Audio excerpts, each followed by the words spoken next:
우리가 방금 만드신 분이 김석균 목사님이세요. 이분이 이제 그 간증을 들어보니까 내가 네 목소리를 쓰리라. 그러면서 이제 CCM 가수가 여러분 됩니다. 이분이 만든 곡들이 굉장히 많습니다. 근데 이제 정말 부르면서 느끼는 게 이분의 만든 곡 가사는 굉장히 영감적이다라고 하는 것을 많이 느껴요. 굉장히 영감적이다. 이게 부를수록 가만히 음미하면서 부를수록 여러분 은혜가 돼요. 저 푸른 초원에 그런 거 부르지 말고 우리 찬양이나 많이 부르시길 바랍니다. 할렐루야. 랍비가요 안식일에 회당에서 설교를 합니다. 그런데 그렇게 설교하는 동안에 집에 불이 나가지고 어린 애들이 자식들이 불에 다 죽은 거예요. 랍비가 집에 왔는데 아내가 갑자기 남편에게 묻는 거예요. 물어볼 게 있어요. 어떤 사람이 잘 보관해 달라면서 아주 값진 보석을 저한테 맡겼어요. 어느 날 그런데 그 주인이 갑자기 와갖고 그 보석을 달라고 그래요. 이럴 때는 어떻게 해야 돼요? 그랬더니 랍비가 남편이 당연히 주인한테 돌려줘야지. 아내가 말합니다. 실은 지금 막 하나님께서 귀중한 보석 2개를 찾아가셨어요. 랍비가 이 말의 의미를 알았습니다. 하나님이 우리에게 맡기신 보석과 같은 2 아이를 찾아가셨구나.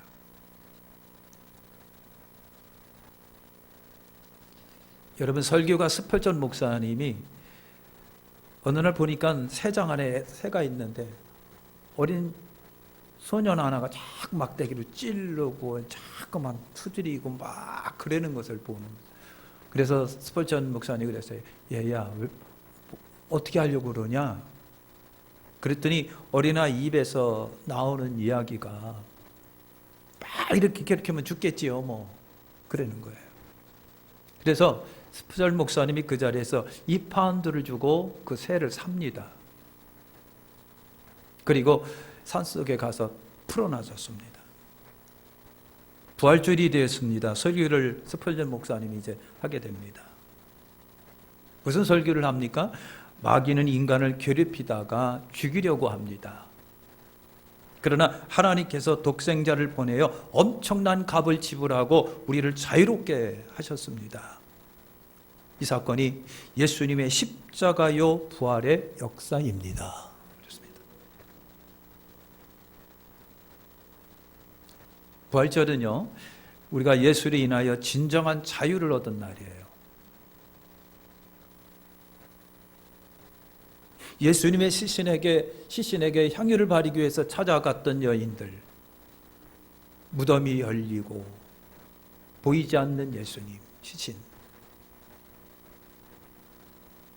천사들이 여러분 예수님의 부활을 알려줍니다. 늘 하시던 말씀을 기억하라. 그래서 여인들이 사도들에게 예수의 부활을 전합니다.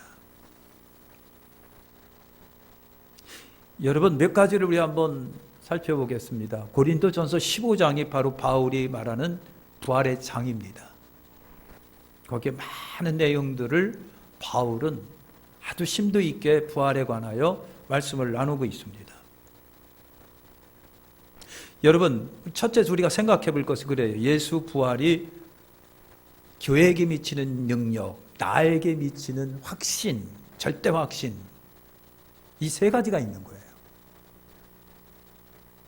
예수 부활이 교회에 말할 때는 나구나라고 얼른 알아차리시길 바랍니다. 예수님의 부활이 나에게 미치는 절대 확신 3가지는 여러분 뭘까요? 하나가 뭡니까? 고린도전서 15장 20절에 보니까 예수님 부활의 첫 열매가 되셨다 그랬습니다. 그러니까 여러분, 예수님의 부활이 첫 열매가 되신 것을 딱 보면서 나도 부활한다라고 하는 확신을 가지라고 하는 얘기예요. 나도 부활한다. 예수님이 부활의 첫 열매가 되셨습니다. 마치 여러분 고구마 캐낼 때 줄기 하나를 딱 붙잡고 살짝 캐내면 주렁주렁 딸려오듯 예수 그리스도가 부활의 첫 열매가 되셨습니다. 그러므로 예수 안에 있는 누구든 다 예수님처럼 부활합니다. 우리가 가져야 할 첫 번째 확신이 그겁니다. 나도 부활한다.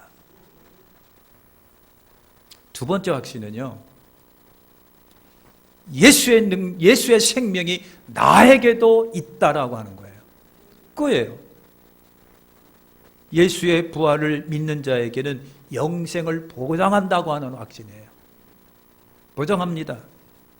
여러분, 교회의 죽음이 헛죽음이 아니라고 하는 거예요. 부활함으로, 예수님이 부활하심으로 예수의 영적 생명이, 영원한 생명이 믿는 오늘 우리에게도 있다라고 하는 확신입니다. 두 번째 확신이 바로 그래요.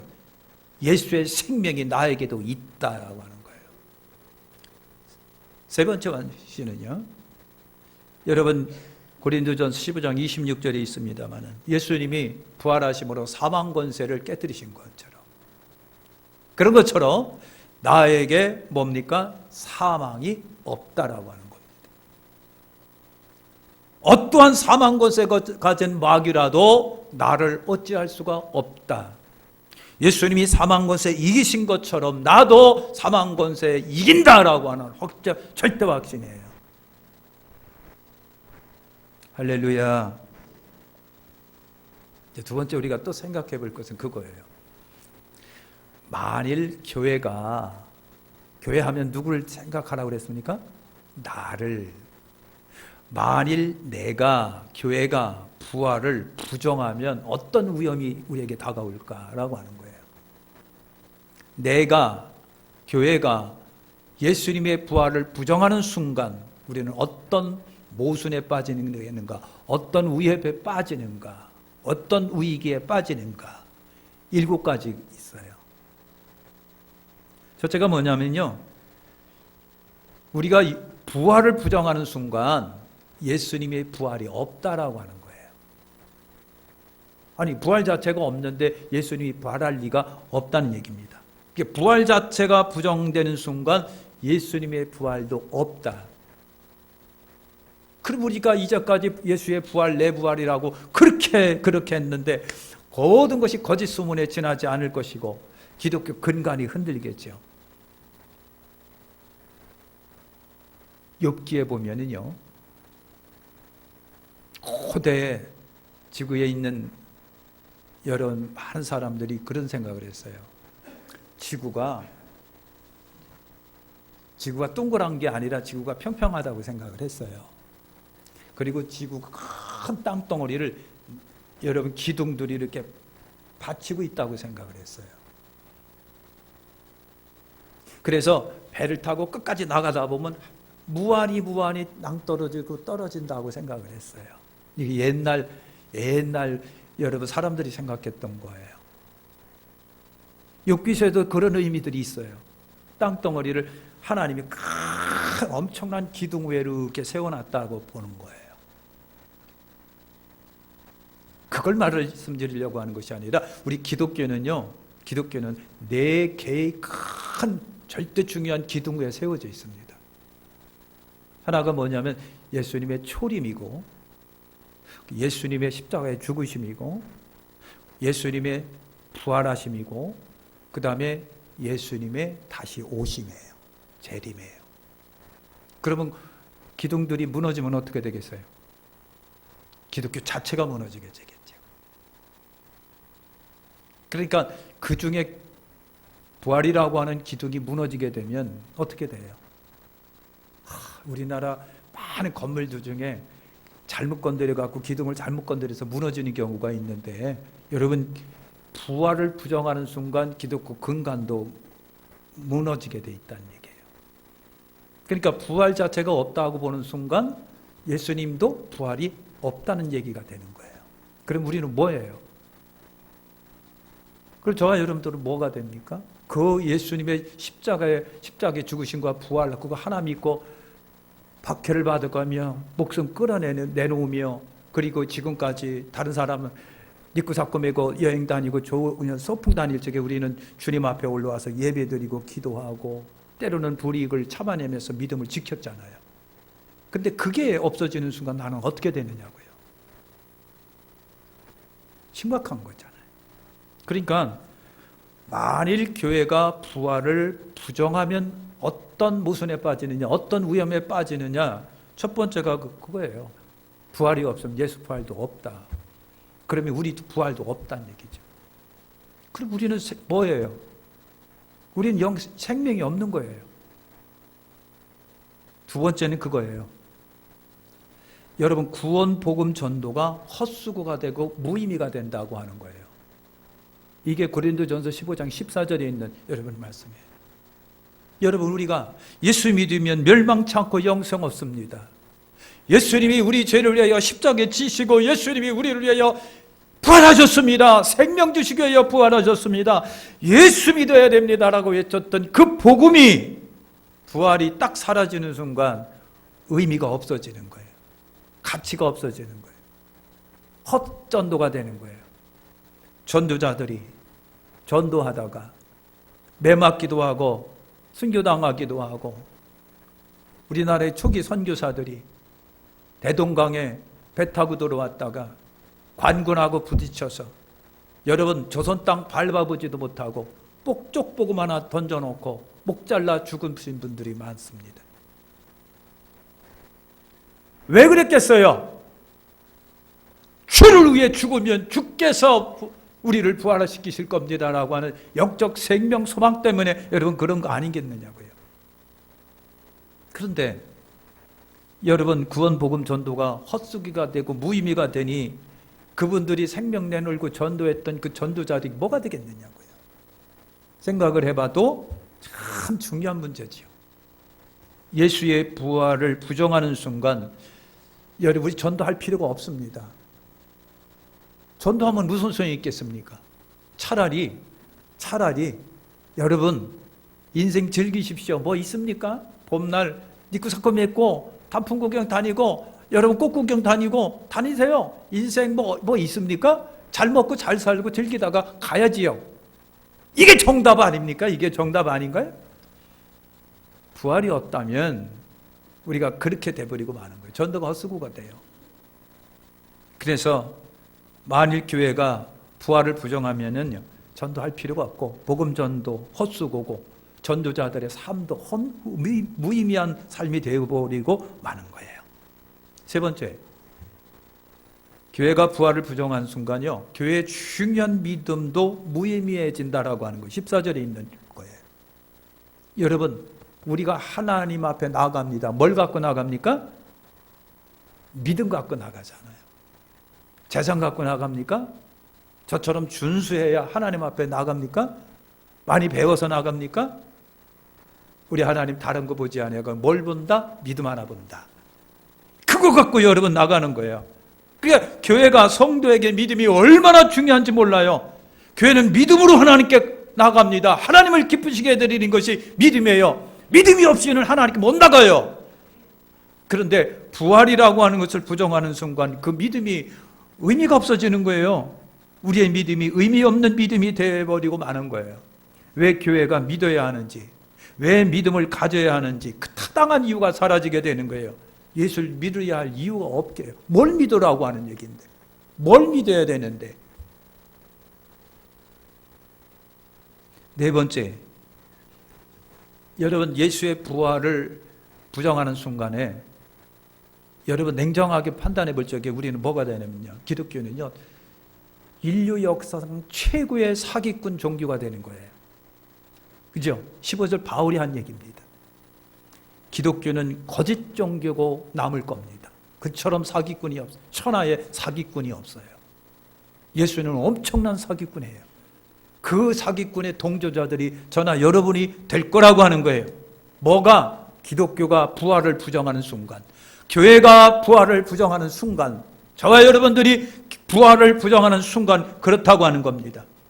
부활이 없다면 소망도 영생도 구원도 없는 여러분 껍데기 종교에 지나지 않아요. 그렇게 외쳤던 일들이 하나의 거짓 사기꾼으로 여러분 드러날 거예요. 소망도 없고 내세도 없는 기독교, 뭐 내놓을 게 뭐가 있느냐고 말이죠. 부활을 부정하는 순간 우리는 기독교는 거대한 사기꾼 집단으로 전락한다라고 하는 거예요. 제 얘기가 아니라 바울의 이야기입니다. 다섯 번째, 여러분 교회 예수님의 부활을 부정하는 순간 교회에 나의 죄사함의 문제가 해결이 안 된다라고 하는 겁니다. 여러분 중요한 문제, 고린도전서 15장 17절에 있는 여러분 말씀인데요.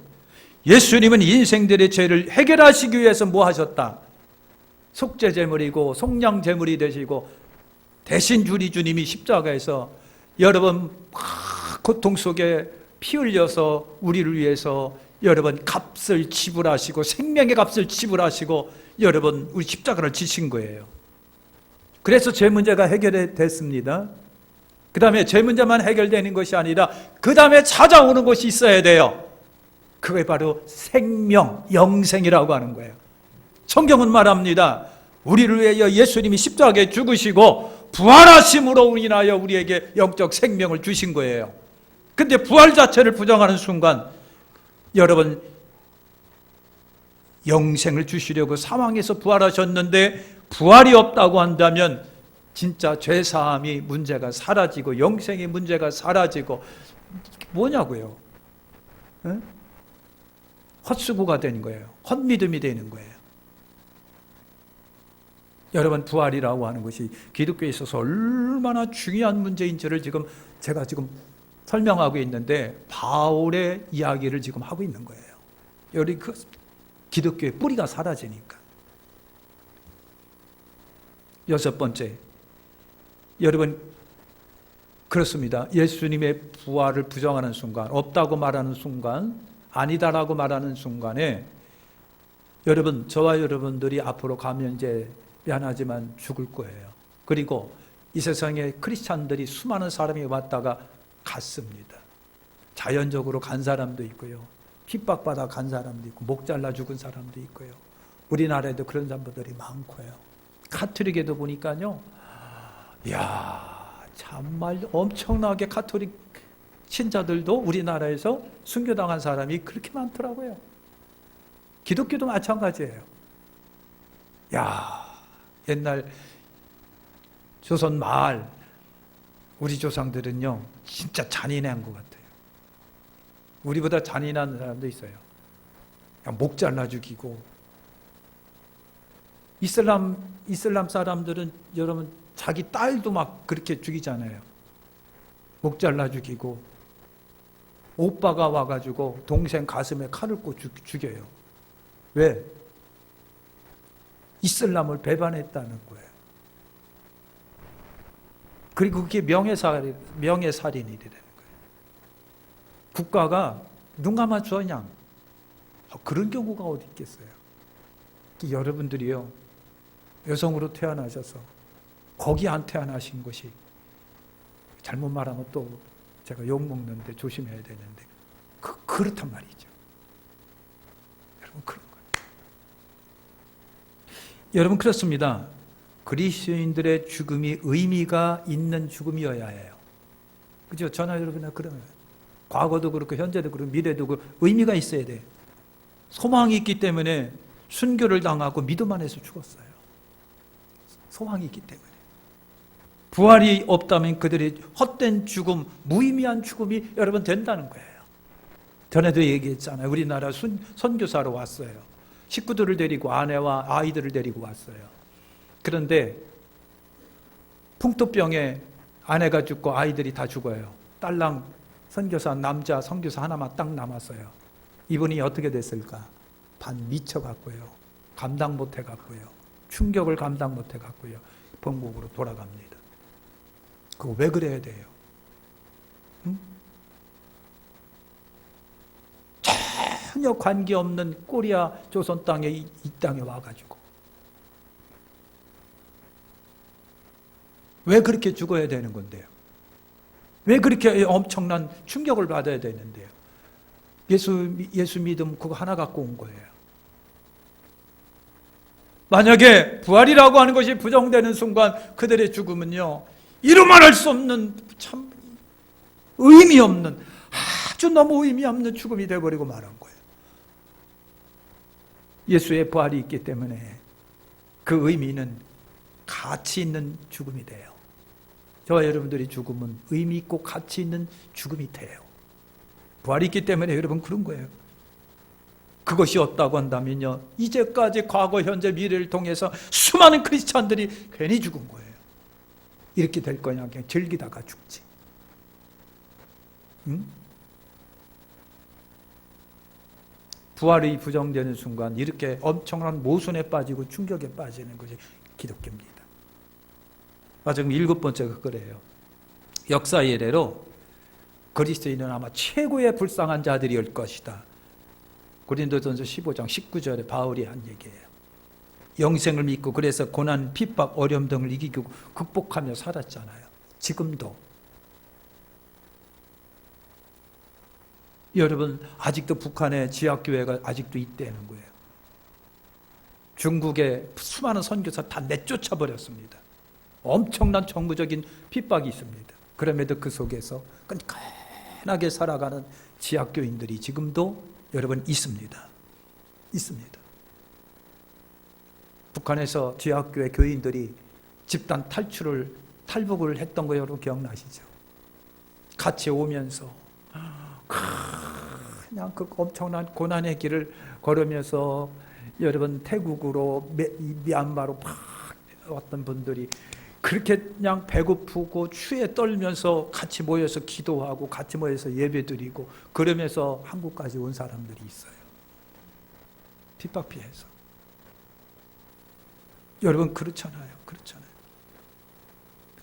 그러니까 역사의 이래로 부활이라고 하는 것이 없다고 한다면 저나 여러분이 진짜 측은한 인생이에요. 불쌍한 인생, 측은한 인생. 이렇게 봄날 좋은데 꽃 피고 화려한데 말이야 쭈글 트리고 앉아갖고 여기서 뭐 하는 건지도 모르겠어. 그냥 우리에게 부활이 없다라고 하는 그 순간에 여러분 우리는 이렇게 충격에 빠질 수밖에 없어요. 영생이 사라지면 허무한 인생이 되는 거예요. 인생을 즐기지 못하고 산 경우가 많아요. 불쌍한 인생이 돼버리고 마는 거예요. 제 얘기가 아니라 바울의 이야기입니다. 그것은 곧 성경에 있는 이야기입니다. 우리의 이야기예요. 그럼 부활이 얼마나 소중하고 가치 있고 귀중한지를 모르겠어요. 그래서 이 부활절에 우리가 부활을 상기하면서 예배드리는 거예요. 기독교의 축제 중에 축제가 부활입니다. 그런 의미로 한번 옆에 있는 분을 이렇게 쳐다보세요. 당신은 부활의 은혜에 동참하고 있습니다. 당신은 부활의 은혜에 동참하고 있습니다.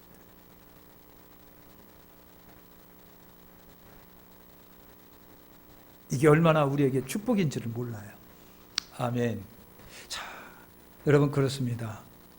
교회가 내가 부활을 부정하는 순간 엄청난 모순과 위험에 빠지게 됩니다. 근데 천만다행 감사한 것은 우리 예수님이 부활하셨잖아요.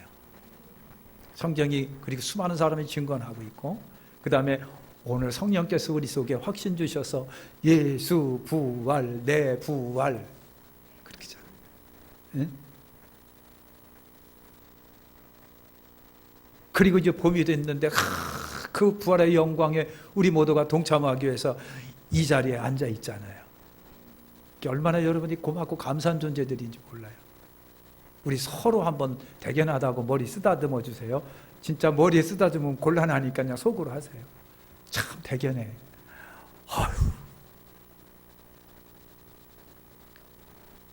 꽃 피고 새우는 봄날에 놀러가지 않고 다들 오셨으니 이게 얼마나 축복이고 영광이냐고요. 하나님이 여러분 다 기억하실 것을 믿습니다. 이거예요. 자, 마지막 하나만 더 말하고 이제 마칠게요. 세 번째는 그거예요.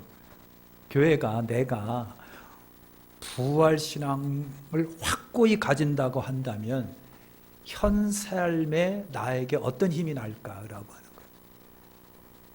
내가 부활의 신앙을 확신할 때, 확고한 부활 신앙을 갖고 있을 때, 절대 확신 속에 있을 때 우리가 밥을 먹어야 힘이 나요. 그죠? 등산하다가 아이고 당 떨어졌네. 초콜릿 그러잖아요. 여러분 힘이 없을 때 밥 한 공기 딱 먹고 나면 힘이 빡 납니다. 그런 것처럼 교회가 여러분 부활을 확신하면, 절대 확신 속에 내가 부활 속에 거하게 되면 밥 한 공기 먹고 삐 빡 나는 것처럼 나도 내 신앙, 내 삶에 힘이 나는 거예요. 보이지 않는 힘, 그러나 감당 못할 힘이 있습니다. 그것이 뭐냐고 하는 거예요. 세 가지로 줄여서 말하면요, 이것도 고린도전서 15장 30절에 있습니다. 인생의 시련이라든가 고난, 고통을 이겨낼 수 있는 힘이 내 속에 생겨지는 거예요. 고난과 시련과 고난, 고통들을 이겨낼 수 있는 힘이 내 속에 있게 된다.